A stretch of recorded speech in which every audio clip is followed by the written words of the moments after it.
Thank you, Mr. Chairman. Mr.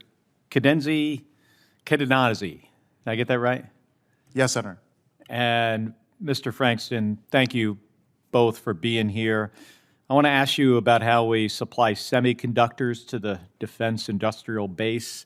As you both know, semiconductors go in a lot of stuff used by our military, and semiconductor technology advances rapidly. Moore's law says processing power doubles every 18 months. The DoD's procurement programs do not operate at that same kind of speed.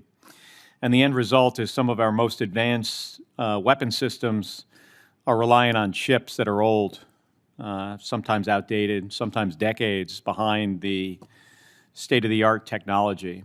And historically, DoD has relied on a small number of trusted foundries, which are fabs that not only serve, they serve government customers. So would you both agree that this approach has not succeeded at protecting DoD's access to the best chips in the world for its most important programs? Senator, we've perennially underinvested in the technology and the engineering necessary to migrate our systems to go ahead and leverage the most current state-of-the-art chips. And as a result, we do have a legacy infrastructure which produces a large number of the chips that meet our needs, which are essentially based upon older technology. So concur entirely. So it sounds like an area where we could put some focus on and try to fix. Absolutely, Senator. It is a challenge. So, and we've worked on this committee for years to try to solve this issue by placing production lines that meet DoD's security requirements in commercial fab facilities so DoD can get those leading chips without compromising any security. And these programs, there's a couple of them. One is the Secure Enclave. The other is the Microelectronics Commons. And these programs, they've been stood up, and they're fully funded, and they're getting ready to produce some chips. There's just one problem here. Major DoD programs are still choosing to have the old, outdated foundries produce the chips, not the new ones. So would you both agree that there are meaningful strategic advantages to sourcing leading-edge chips for our major programs?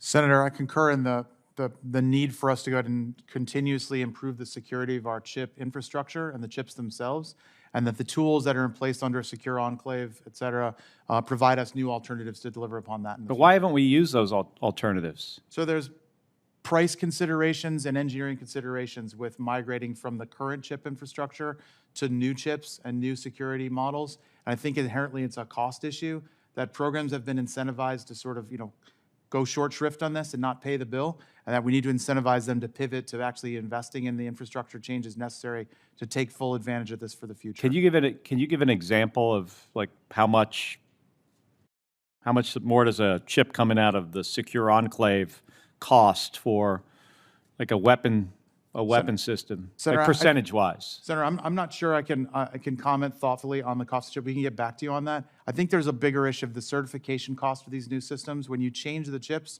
you often have to requalify systems and their performance.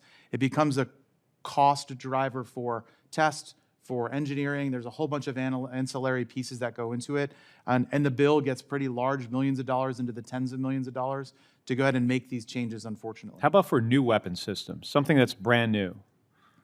The challenge we've had is that often the firms that deliver these weapon systems are incentivized for ease of access and approval to leverage infrastructure that's already approved and tools that are already approved.